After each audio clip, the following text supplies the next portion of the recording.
Hans in Luck, from Grimm's Fairy Tales, by Jacob and Wilhelm Grimm. Some men are born to good luck. All they do or try comes right. All that falls to them is so much gain. All their geese are swans, all their cards are trumps. Toss them which way you will, they will always, like poor puss, alight upon their legs, and only move on so much the faster. The world may very likely not always think of them as they think of themselves, but what care they for the world? What can it know about the matter? One of these lucky things was neighbor Hans. 7 long years he had worked hard for his master. At last he said, "Master, my time is up. I must go home and see my poor mother once more. So pray, pay me my wages, and let me go." And the master said, "You have been a faithful and good servant, Hans, so your pay shall be handsome." Then he gave him a lump of silver as big as his head. Hans took out his pocket-handkerchief, put the piece of silver into it, threw it over his shoulder, and jogged off on his road homewards. As he went lazily on, dragging one foot after another, a man came in sight, trotting gaily along on a capital horse. "Ah!" said Hans aloud, "what a fine thing it is to ride on horseback! There he sits as easy and happy as if he was at home, in the chair by his fireside. He trips against no stones, saves shoe-leather, and gets on he hardly knows how." Hans did not speak so softly, but the horseman heard it all, and said, "Well, friend, why do you go on foot, then?" "Ah," said he, "I have this load to carry. To be sure it is silver, but it is so heavy that I can't hold up my head, and you must know it hurts my shoulder sadly." "Well, what do you say of making an exchange?" said the horseman. "I will give you my horse, and you shall give me the silver, which will save you a great deal of trouble in carrying such a heavy load about with you." "With all my heart," said Hans, "but as you are so kind to me, I must tell you one thing. You will have a weary task to draw that silver about with you." However, the horseman got off, took the silver, helped Hans up, gave him the bridle into one hand and the whip into the other, and said, "When you want to go very fast, smack your lips loudly together, and cry 'Jeep!'" Hans was delighted as he sat on the horse, drew himself up, squared his elbows, turned out his toes, cracked his whip, and rode merrily off, 1 minute whistling a merry tune, and another singing, "No cares and no sorrow, a fig for your morrow, we'll laugh and be merry, sing neigh don derry." After a time he thought he should like to go a little faster, so he smacked his lips and cried "Jeep!" Away went the horse full gallop, and before Hans knew what he was about, he was thrown off, and lay on his back by the roadside. His horse would have run off if a shepherd, who was coming by driving a cow, had not stopped it. Hans soon came to himself, and got up on his legs again, sadly vexed, and said to the shepherd, "This riding is no joke. When a man has the luck to get upon a beast like this that stumbles and flings him off as if he would break his neck. However, I'm off now, once for all. I like your cow now a great deal better than this smart beast that played me this trick, and has spoiled my best coat, you see, in this puddle, which, by the by, smells not very like a nosegay. One can walk along at one's leisure behind that cow, keep good company, and have milk, butter, cheese, every day into the bargain. What would I give to have such a prize?" "Well," said the shepherd, "if you are so fond of her, I will change my cow for your horse. I like to do good to my neighbors, even though I lose by it myself." "Done," said Hans merrily. "What a noble heart that good man has!" thought he. Then the shepherd jumped upon the horse, wished Hans and the cow good morning, and away he rode. Hans brushed his coat, wiped his face and hands, rested a while, and then drove off his cow quietly, and thought his bargain a very lucky one. "If I have only a piece of bread, and I certainly shall always be able to get that, I can, wherever I like, eat my butter and cheese with it. And when I am thirsty, I can milk my cow and drink the milk. And what can I wish for more?" When he came to an inn, he halted, ate up all his bread, and gave away his last penny for a glass of beer. When he had rested himself, he set off again, driving his cow towards his mother's village. But the heat grew greater as soon as noon came on, till at last, as he found himself on a wide heath that would take him more than an hour to cross, he began to be so hot and parched that his tongue clave to the roof of his mouth. "I can find a cure for this," thought he. "Now I will milk my cow and quench my thirst." So he tied her to the stump of a tree, and held his leathern cap to milk into. But not a drop was to be had. Who would have thought that this cow, which was to bring him milk and butter and cheese, was all that time utterly dry? Hans had not thought of looking to that. While he was trying his luck in milking, and managing the matter very clumsily, the uneasy beast began to think him very troublesome, and at last gave him such a kick on the head as knocked him down, and there he lay a long while senseless. Luckily a butcher soon came by, driving a pig in a wheelbarrow. "What is the matter with you, my man?" said the butcher, as he helped him up. Hans told him what had happened, how he was dry and wanted to milk his cow, but found the cow was dry too. Then the butcher gave him a flask of ale, saying, "There, drink and refresh yourself. Your cow will give no milk. Don't you see she is an old beast, and good for nothing but the slaughter-house?" "Alas, alas!" said Hans, "who would have thought it?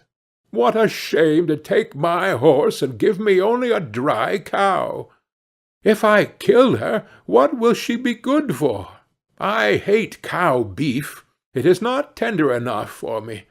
If it were a pig, now, like that fat gentleman you are driving along at his ease, one could do something with it. It would at any rate make sausages." "Well," said the butcher, "I don't like to say no when one is asked to do a kind neighbourly thing. To please you I will change, and give you my fine fat pig for the cow." "Heaven reward you for your kindness and self-denial," said Hans, as he gave the butcher the cow, and taking the pig off the wheelbarrow, drove it away, holding it by the string that was tied to its leg. So on he jogged, and all seemed now to go right with him. He had met with some misfortunes, to be sure, but he was now well repaid for all. How could it be otherwise with such a travelling companion as he had at last got? The next man he met was a countryman carrying a fine white goose. The countryman stopped to ask what was o'clock.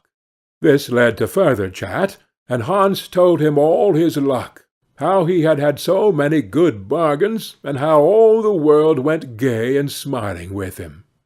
The countryman then began to tell his tale, and said he was going to take the goose to a christening. "Feel," said he, "how heavy it is, and yet it is only 8 weeks old. Whoever roasts and eats it will find plenty of fat upon it, it has lived so well." "You are right," said Hans, as he weighed it in his hand, "but if you talk of fat, my pig is no trifle." Meantime the countryman began to look grave, and shook his head. "Hark ye," said he, "my brother friend, you seem a good sort of fellow, so I can't help doing you a kind turn. Your pig may get you into a scrape. In the village I just came from, the squire has had a pig stolen out of his sty. I was dreadfully afraid when I saw you that you had got the squire's pig. If you have, and they catch you, it will be a bad job for you. The least they will do will be to throw you into the horse-pond. Can you swim?" Poor Hans was sadly frightened. "Good man," cried he, "pray get me out of this scrape. I know nothing of where the pig was either bred or born, but he may have been the squire's for aught I can tell. You know this country better than I do. Take my pig, and give me the goose." "But I ought to have something into the bargain," said the countryman. "Give a fat goose for a pig, indeed! 'Tis not every one would do so much for you as that. However, I will not be hard upon you, as you are in trouble." Then he took the string in his hand, and drove off the pig by a side path, while Hans went on the way homewards free from care. "After all," thought he, "that chap is pretty well taken in. I don't care whose pig it is, but wherever it came from, it has been a very good friend to me. I have much the best of the bargain. First there will be a capital roast. Then the fat will find me in goose grease for 6 months. And then there are all the beautiful white feathers. I will put them into my pillow, and then I am sure I will sleep soundly, without rocking. How happy my mother will be! Talk of a pig, indeed! Give me a fine fat goose." As he came to the next village, he saw a scissor grinder with his wheel, working and singing. "O'er hill and o'er dale, so happy I roam, work light and live well, all the world is my home. Then who so blithe, so merry as I?" Hans stood looking on for a while, and at last said, "You must be well off, Master Grinder. You seem so happy at your work." "Yes," said the other, "mine is a golden trade. A good grinder never puts his hand into his pocket without finding money in it. But where did you get that beautiful goose?" "I did not buy it. I gave a pig for it." "Ah, and where did you get the pig?" "I gave a cow for it." "And the cow?" "I gave a horse for it." "And the horse?" "I gave a lump of silver as big as my head for it." "And the silver?" "Oh, I worked hard for that 7 long years." "You have thriven well in the world hitherto," said the grinder. "Now, if you could find money in your pocket whenever you put your hand in it, your fortune would be made." "Very true. But how is that to be managed?" "How? Why, you must turn grinder like myself," said the other. "You only want a grindstone. The rest will come of itself. Here is one that is but little the worse for wear. I could not ask more than the value of your goose for it. Will you buy?" "How can you ask?" said Hans. "I should be the happiest man in the world if I could have money whenever I put my hand in my pocket. What could I want more? There's the goose." "Now," said the grinder, as he gave him a common rough stone that lay by his side, "this is a most capital stone. Do but work it well enough, and you can make an old nail cut with it." Hans took the stone and went his way with a light heart. His eyes sparkled for joy, and he said to himself, "Surely I must have been born in a lucky hour. Everything I could want or wish for comes of itself. People are so kind. They seem really to think I do them a favour in letting them make me rich, and giving me good bargains." Meantime he began to be tired, and hungry too, for he had given away his last penny in his joy at getting the cow. At last he could go no farther, for the stone tired him sadly, and he dragged himself to the side of a river that he might take a drink of water and rest a while. So he laid the stone carefully by his side on the bank, but, as he stooped down to drink, he forgot it, pushed it a little, and down it rolled plump into the stream. For a while he watched it sinking in the deep clear water, then sprang up and danced for joy, then again fell upon his knees and thanked heaven, with tears in his eyes, for its kindness in taking away his only plague, the ugly heavy stone. "How happy am I!" cried he. "Nobody was ever so lucky as I." Then up he got with a light heart, free from all his troubles, and walked on till he reached his mother's house, and told her how very easy the road to good luck was. End of Hans in Luck,